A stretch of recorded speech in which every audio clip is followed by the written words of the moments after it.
জুলাই বিপ্লবের পর তরুণদের নতুন বাংলাদেশ আর সেই বাংলাদেশের স্বপ্ন সারথি হয়ে ঝিকরগাছার মাটিতে তারুণ্যের জোয়ার তুললেন ডাকসুর ভিপি সাদিক কায়েম।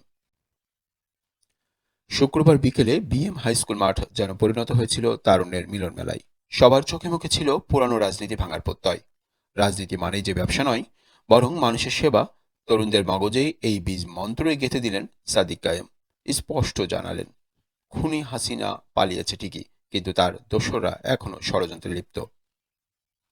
আমরা রাজনীতির নতুন দৃষ্টান্ত সৃষ্টি করতে চাই, যে রাজনীতি হবে গরিবের জন্য, সমতার জন্য, মুক্তির জন্য, ইসলামের জন্য। অনুষ্ঠানের প্রধান অতিথি ডক্টর মুসলিউদ্দিন ফরিদ বলেন, আমরা শাসন করার উদ্দেশ্যে আপনাদের দ্বারে আসিনি, আমরা ইনসাফ প্রতিষ্ঠা করতে এসেছি। তরুণরা বললেন সেই স্বপ্নের কথা।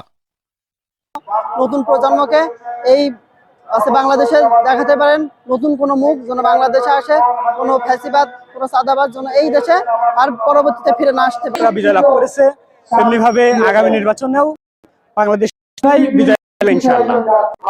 আমরা তরুণ প্রজন্মের নতুন ভোটার, আমরা এই বাংলাদেশে নতুন ভাবে প্রধানমন্ত্রী দেখতে চাই বা নতুন সরকার দেখতে চাই। হাসপাতালের সিন্ডিকেট ভাঙা আর ইনসাফ কায়েমের লড়াইয়ে ডক্টর মুসলিউদ্দিন ফরিদের মতো জুলাই যোদ্ধাদের পাশে থাকার আহ্বান জানান এই ছাত্রনেতা। বঞ্চনার ইতিহাস মুছে ফেলে ৫৪ বছরের আক্ষেপ ঘুচিয়ে আগামীর ঝিকরগাছা করতে প্রস্তুত এই তরুণরা। সাদিক কায়েমের ডাকে এই জাগরণই বলে দিচ্ছে, বিপ্লব এখনো শেষ হয়নি। এমজেড মনির, ধ্রুব নিউজ, ঝিকরগাছা।